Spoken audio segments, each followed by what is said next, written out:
Good evening, and this is The Real Joe Biden.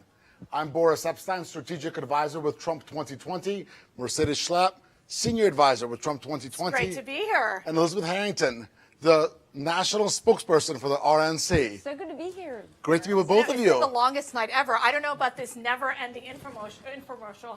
What do you guys think? It was what President Trump said, a snooze fest. It's hard to get through all of that tired old socialist ideas that Bernie Sanders was just espousing. Did they stand for the national anthem? I missed that part. Well, that was kneeling? I think that was my first tweet.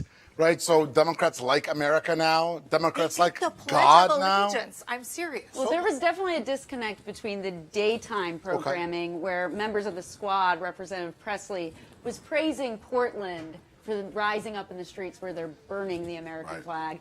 And then they were praising kneeling for the national anthem. And then all of a sudden at night, they put on this nice happy face. It was like a Trump rally in the beginning. Radical left. So let's talk about it would never be a Trump rally. There's only one Trump rally, okay? Let's be very clear. I think they were trying to steal it. Normally, their virtual events of Joe Biden maybe include 19 people. Right, Darren? Where's Darren? Darren? So let me ask you a question. Let's go back to the beginning.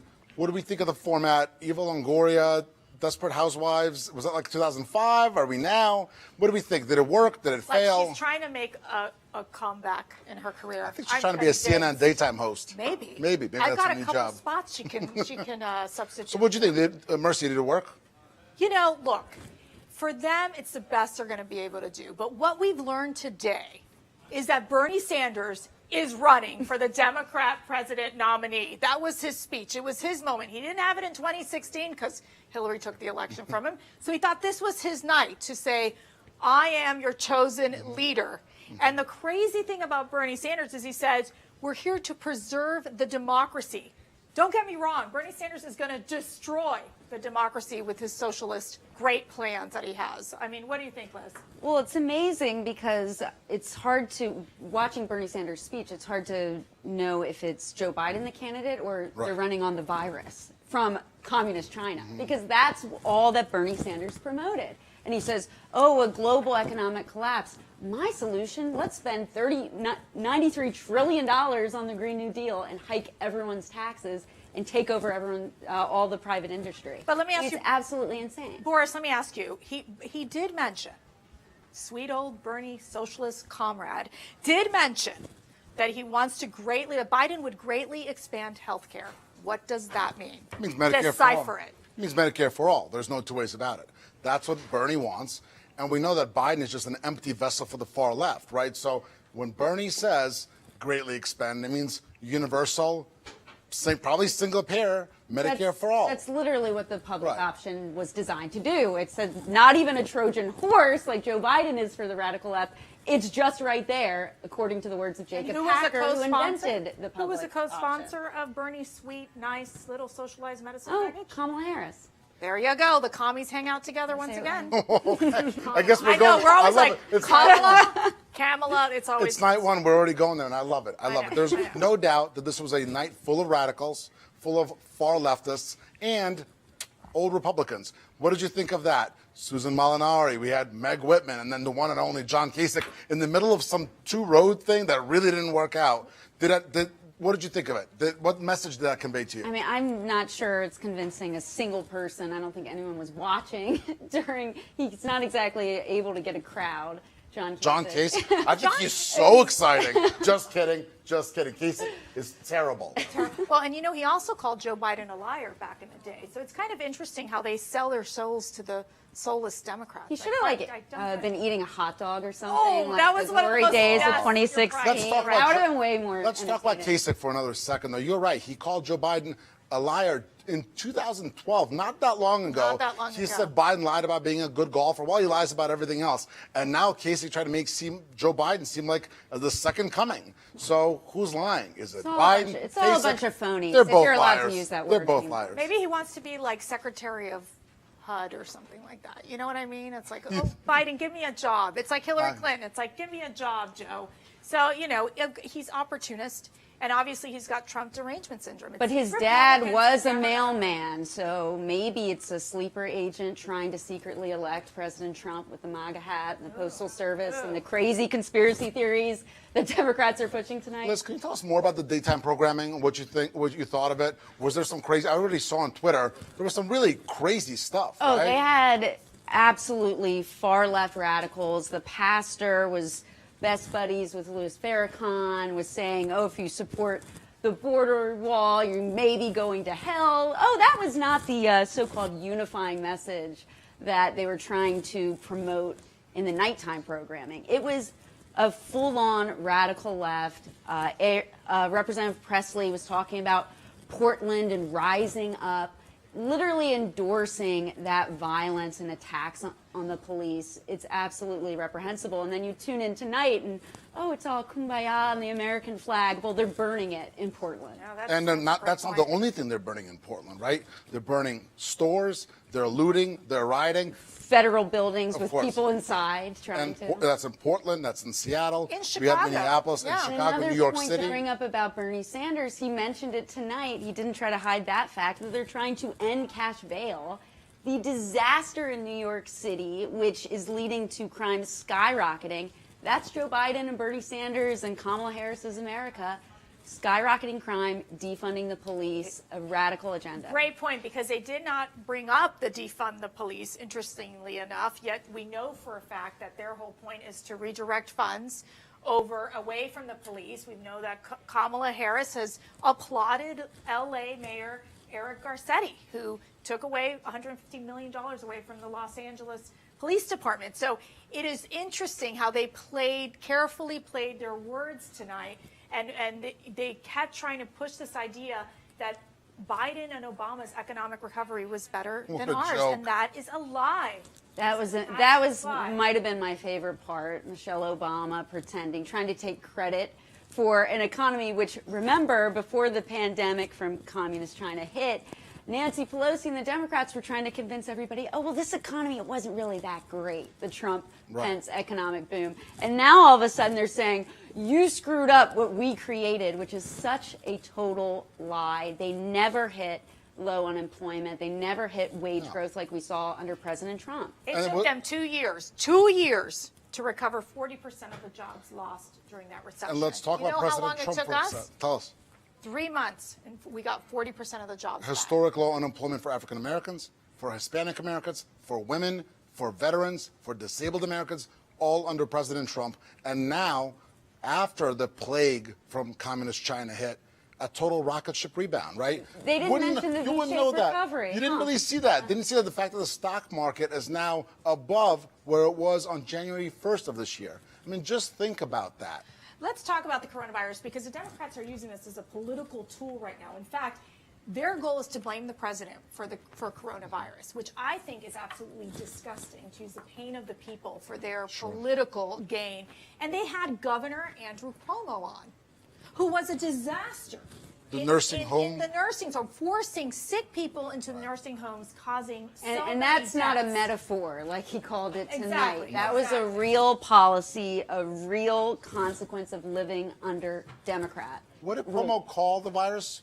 He called it the European virus. It's- I mean, what a joke. It's This such guy a lie. is unbelievable. The nursing home murderer, literally killing old people just for his own political benefit, I guess, and then trying to the problem deny is it. that the media totally Of course. applauded him. Right. But here's the thing, that even it was Governor Cuomo, it was the California governor, all praised the president for what he was able to accomplish in giving them the resources they need to have dealt with the hot spots Right. in these areas. And yet, these Democrats continue to blame President Trump on coronavirus, which is, I think, an outrage, how they're using these people as political pawns and people suffering during this time. I think that's horrible. It's really grotesque. I And agree It's just a 100%. number to them to wield against their opponents. Never mind coming together, never mind being tough and holding Right. China accountable for not just doing it to America, but the entire world. That's where the blame lies, and that's what President Trump has always been tough on China, but he's going to continue to do so. Let's be honest about that for a second, too. This whole convention is all about whining about President Trump, blaming President Trump. President Trump stopped travel from China in late January. What did Joe Biden say? That's xenophobic. We all know that Beijing Biden wouldn't have done that, don't we? No, absolutely. And I think, you've got to remember, I want to ask you, what is Joe Biden's plan to deal with the coronavirus? He doesn't have one. Doesn't have a plan. He doesn't have a plan. In fact, He he was steals like, every plan that President Trump already put in Right. place. Absolutely right. He was like, invoke the Defense Production Act. The president did that a long time ago. Maybe he forgot. Maybe Biden forgot. he might have forgotten. Maybe he forgot. That is the real He Joe forgot. Biden. That's the real Joe Biden. I Well, the agree. real Joe But they Biden is a can't- radical, a plagiarist, and let's be honest, diminished. And they can't have it both ways to say, oh, President Trump was so slow and he didn't take it seriously. Well, then why were you calling him a racist for shutting down travel before any other country did that? Because he recognized the threat. While Nancy Pelosi was in Chinatown, San Francisco, saying, month later. "Oh, it's totally Let's party fine in February. Chinatown." Let's all hang out." Yeah, Well, not any good, not last good. thoughts? There were so many lies and distortions. It's hard to really unpack it all, but you don't really get a sense that where was Joe Biden? I mean, Who? totally diminished. Not even their candidate. They're amplifying everybody else, even these no-name former so-called long-time, Right. lifelong Republicans. They're called old establishment Republicans. Right, for sure. And are very swampy creatures. And it's by the not way. fooling anyone. We see the results. If you want a case study of what the Democrats are selling tonight, look no further than New York City, Portland, Seattle, LA. It's terrible. That's why people are fleeing and running from Democrat one-party rule. That's what they would do to the entire country. No doubt about it. All right. Thanks so much, Liz. Thanks for joining us. You bet. We'll be right back.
And we're back. This is Boris Epstein, strategic advisor for Trump 2020. And this is the real Joe Biden with Mercedes Schlapp. Great to be here. Senior advisor. We're back. Yes. And the one and only Oh my. Dave Boston. Oh my. Yes. That's too 2016 much Deputy love. Campaign Manager and President of Citizens United. Dave, what'd you think first night of the DNC? It was as boring as the president warned us it would be. It literally was an unwatchable show for me. I'm watching because I'm interested to see what they're trying to sell to the American people. You got to talk to us about it? Yeah, and there wasn't a You had lot to do your there. homework. There just wasn't a lot of meat on the bone. It was the same tired talking points that we've all been hearing for the last 4 years. They hate this president more than they love the country. And this came out, that came out tonight, I think, in speaker after speaker. Their vitriol, their anger, their hatred, it's been boiling, festering. We see it in the streets that you guys were talking about a moment ago in Portland and in Seattle and other Chicago. They hate America. These anarchists that are their activists. Those are the activists for the Democrat Party in this election cycle, and that's why they're trying to have impact right now. Let me ask you a question. Yeah. So who would you think would be the highlighted speaker this evening? Someone that kind of stood out that you were like, that's interesting. And what You know, I wasn't surprised, but you just shake your head at Susan Molinari and John Kasich being used as Sad. pawns. It's sad. A desperate reach for relevancy, which of course they fail because they didn't have a voice in the Republican Party, and now because they didn't have a voice, and John Kasich's he's really a failed governor, but he's a failed presidential candidate. He didn't have anywhere to turn. Nobody wanted him, and so he didn't even come to the convention in Remember that? 2016. Right. I mean, so for him to be here tonight, it's a nothing. to And me. where It means was the nothing. convention in 2016? It was in Cleveland. It was in his home state. Right. He begged for the 2016 convention. That's right, that's Kasich begged for it to be. Well, he wanted to be the nominee. But how'd that work out? And he That was didn't work. and he was rejected soundly. He never really became a top-tier candidate. He was drummed out of the campaign, out of the race early. I always viewed him as like the grumpy old man. Like he was just always the grumpy one. Well, he You pretended know to be what I nice. mean? That was and there so fake. it was so fake. But I think that Susan Molinari was an interesting one because she was a 3-term congresswoman from New York. And what's interesting is she actually lobbied Yeah, for I the saw Russians. that. Do I you saw think they that would have today. vetted that? I mean, don't you think vetting should be part of this process when you pick your Well, speakers? But they're the desperate Democrats for really Republicans. don't do No, that. they No, don't care. no. They They're don't- like, Republican, Right. let's just grab her. Exactly. They don't care about the facts. They care about trying to put somebody out there with a Republican next to their name. But it was shocking. I did not know that Susan Molinari, who I always thought was a establishment rhino Republican, Works for Google. but I Yeah. didn't know she was a paid Russian agent. I mean, that's telling, and the Democrat Party overlooked that in order to put her on Especially screen. after how many years that they went after the president for the With the Russian Russian vote. votes. Of course. I'm sure you would love to address that issue. I would let Boris do that. oh, I'm going to pass on that. Well, listen, we came here to this, in all seriousness, actually, we can laugh about it. My family came to this country when I was 11. I know. We're Jewish refugees. And the Democrats tried to paint me, a Jewish refugee, just because of my name, Right. as some Russian spy. I mean, Right. it is disgusting. What they do, the ethnic concentration, the fact that they really went after me just because of my ethnicity, because remember. of my name, is disgusting. It's un-American, and it's not quite going high when they go low, If like you- Michelle to quote Obama. tried to Michelle talk Obama. about. can we keep going with the high and low Right. because they love when they're like, you're just not Latina enough. I've heard that one. right. No, you I have mean, not, really? Serious from the You're Democrats plenty all Latina. the time. Oh, believe me, when you hear me in Spanish, I'm Italian enough, it's- I can assure you. of Oh that. boy. So, okay, so that was today, right? There's not much there. Let's look broader picture. What do we expect from tomorrow? You may know something about one of the speakers tomorrow. His name is former President Bill Clinton. You ever heard of him? A little bit. I do know the fella a little bit. But look, tomorrow night's going to be a rehash of tonight. It's going to be the anger and the hatred of President Trump, first and foremost. That's what they have to sell the American people. They don't have an agenda for the American people. They only have an agenda about hating Donald Trump. And if they can get a majority of the American people to go with them on that message, that's where they're putting all of their cards. And I got to tell you, the American people are smarter than that because they're going to see that this is an election about big issues. And where America is going to be for their children and their grandchildren in 5 and 10 years. And the elections have consequences. And we say, guys like me have said, and all of us have said, this is the most, guys and gals, this is the most important election of our lifetime. Right. We say that every 4 years. Well, But guess it's what? really true. This one is consequential. And so if you want to talk about higher taxes or lower taxes, law and order versus anarchy, if you want to talk about open borders versus border security, the future of America is truly at stake. And that's what November 3rd is going to come down. And I think like what you're not seeing in the Democrat convention is that it's like fuzzy words. Right. It's like fuzzy math. Remember fuzzy math? We're talking about fuzzy words.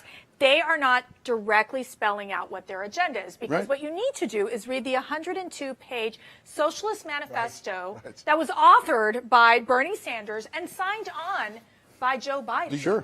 And when you start digging into the unity agenda, you start to realize that they didn't address that here tonight because they know that would scare the American people. Absolutely. And so it's our job, day in and day out, to make sure that we address their absolute extreme agendas. Open borders, free health care to illegals. The Green New Deal. The Green New Deal. It's a higher game taxes. changer. We can keep going down the list, and the American people have to sit around in the kitchen table and say, what do I want to see in America? The specific from the Green New Deal is killing fracking in the energy sector in this country. I don't Without think question. they kill fracking, but you can ban it. Well, I think they want to kill it. They're so angry about it. They want to kill it. They We're could. They killing kill it. fracking now. And that's a good segue, because this is going to be an election about law and order and about our team defending the women and men in blue and protecting those that protect us. That's who we are as a party. That's who we are as a nation. And the Democrats are about defunding the police, but it's so much more than that. It's so much more insidious than that, because if you look, it's not just about defunding. They want to destroy the police departments. If you look at police recruitment across the country, it is down almost 60%. Police morale. What young woman or young man wants to go and be a cop today when your neighbors might be wanting to attack you? You see police officers being attacked in their own homes, at their girlfriends' homes or at their boyfriends' homes while they're attending a cookout. It is really gotten to a position that I never in my life. No, and they don't condemn the violence. No, ever. Not one time. Biden hasn't done it. Harris hasn't done it. And I think they're just trying to play into this, well, it's peaceful protests. These are not It's not peaceful. peaceful. That's there are garbage. riots That's and looting garbage. happening No. across the board in these cities. I mean, you talk about Portland, you're talking about over 81 days of rioting. Yes. And they can't get control of the And look situation, and across they the don't country. support. And you have the sheriff who left, from Seattle. She left as well because they're not getting the resources. And that it's they not need. just It's an African American female That's right. police chief in Seattle. Yep. What more does the Black Lives Matter crowd want? Okay, than to be represented. She was an incredible police chief from everything that I read, and they drive her out of that. Instead of working with her, instead of wanting to work with her, she says, I cannot support the city council destroying this police department, and I'm not going to stand for it. They wanted to cut her salary. That's right, yeah. Because these far leftist movements are not what they call themselves. No, right? not at all. What they are is Marxist movements that want to destroy America, want to destroy the nuclear family. Yeah. And that is what today's Democrats are. They don't condemn it. That means they stand for it. As we wrap up this segment, David, what are you looking forward to, not just tomorrow, but Wednesday on Thursday from the Socialist Meetup? That's good. meetup? The meetup. Look, Bill and Hillary Clinton are going to be really something to behold, I think. They're going to try to bring the party back, I think, or at least Bill Clinton will, to some of the good old days.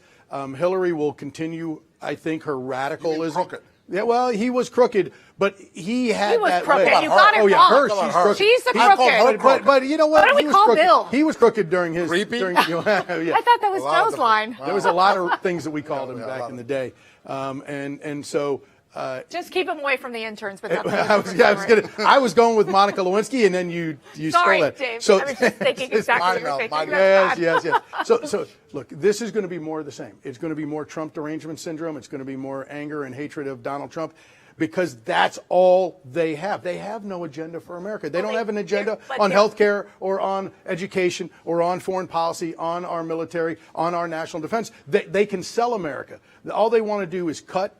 But their agenda is to transform America as we know it. And that's No what we question. have to stop. 100%.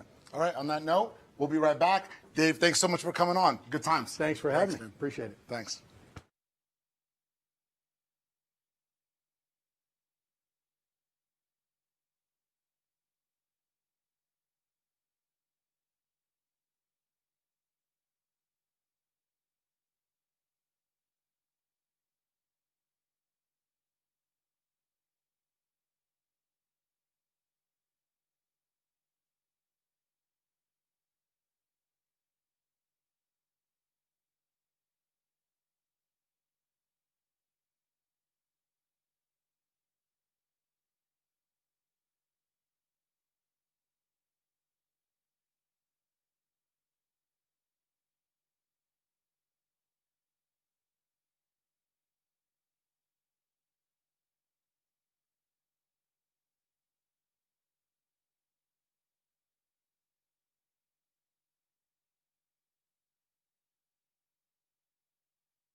Welcome back. This is the real Joe Biden.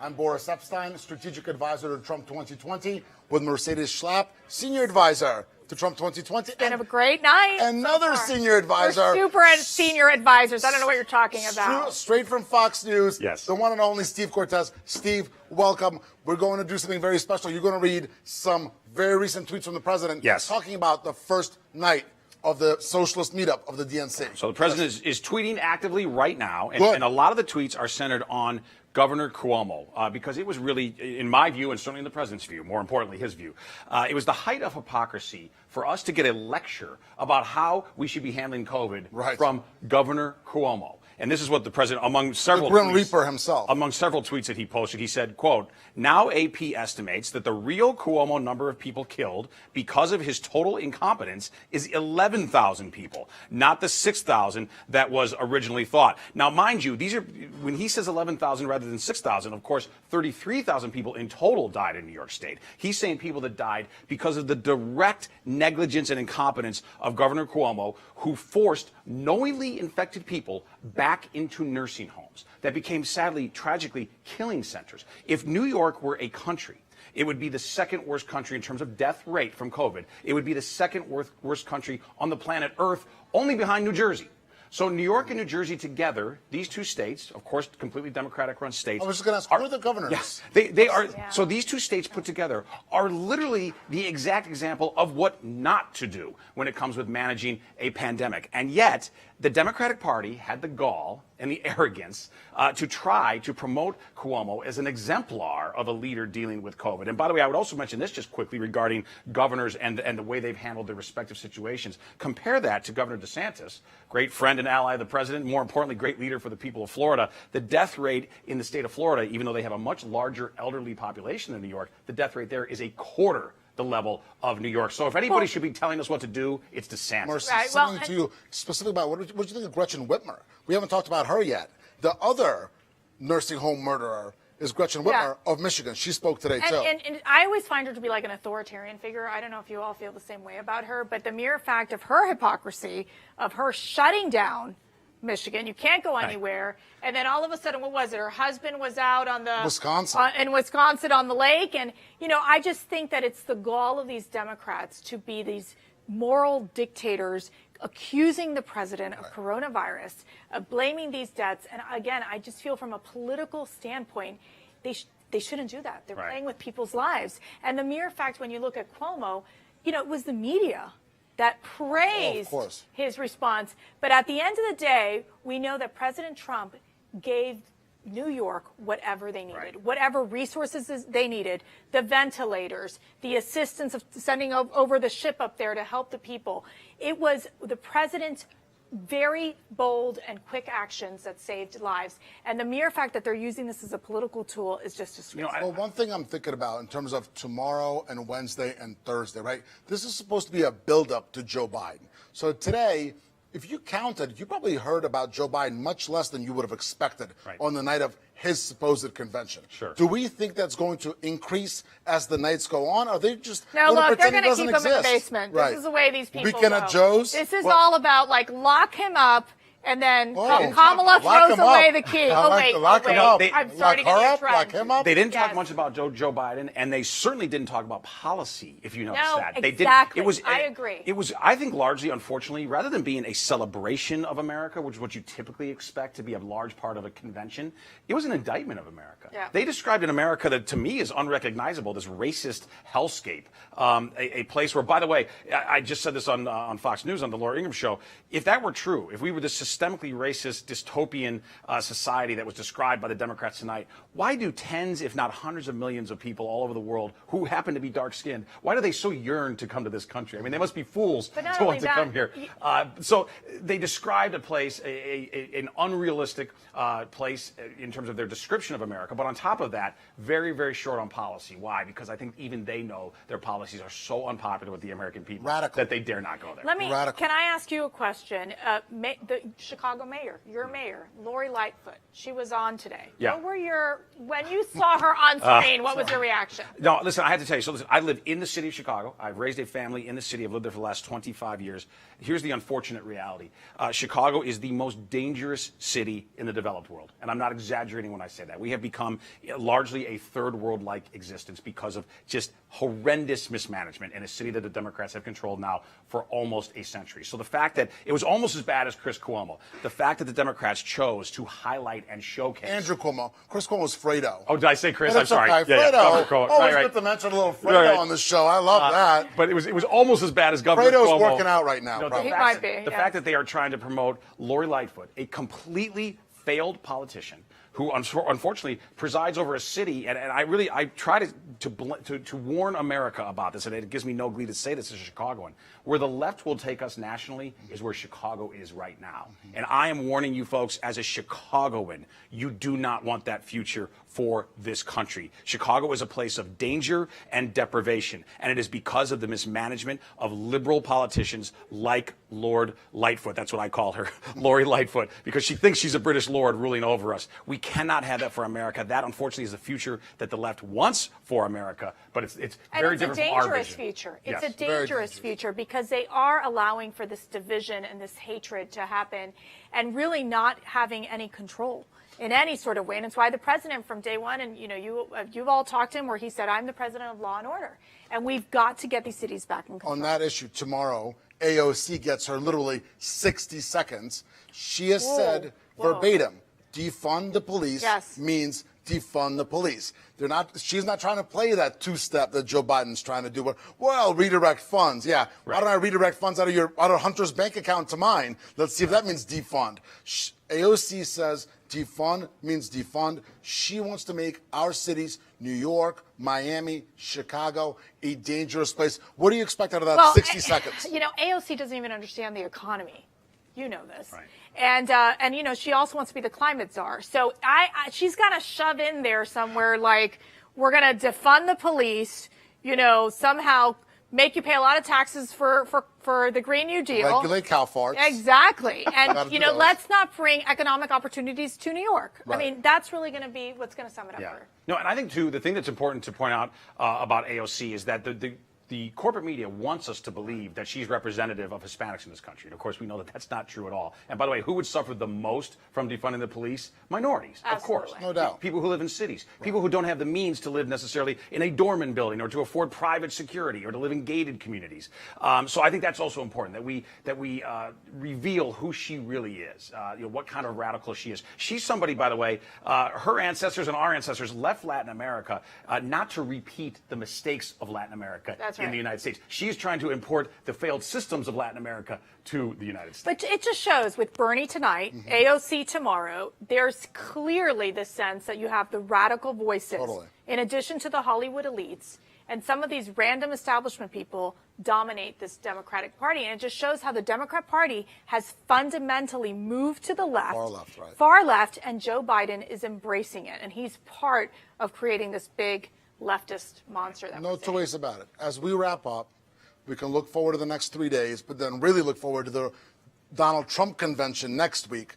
And there's going to be a stark contrast between this far, radical, defund the police, throw open our borders, promote looting and rioting of the raise your taxes of the far left, and the strength, the leadership, the national security, the rocket ship economic rebound of Donald J. Trump. So what do you expect out of the next 3 days as we wrap up and look to come back tomorrow? I think, unfortunately, we're going to see the Democrats continue to appeal to Hollywood rather than the heartland. Yeah. And I think that was really the message today. And by the way, we could even see it just geographically today. The president was literally physically in the heartland. The DNC, where were they? They were at a Hollywood studio with actors and actresses. So they put on a decent show, but I call it the Wizard of Oz convention. If we look behind the curtain, we find a feeble and corrupt man who is trying to be something that he is not. Mercy, what do you think? Next and 3 Eva days. Longoria, I think, must be Dorothy. What do you think? I don't know. Well, I think that's the perfect way to wrap up. What a fun first night for us talking about the real Joe Biden. The three of us will be back tomorrow, along with National Press Secretary Hogan Gidley, to talk about the real Joe Biden after the second night of the socialist meetup that is this year's DNC. Thank you very much. Good night, and let's make America great again.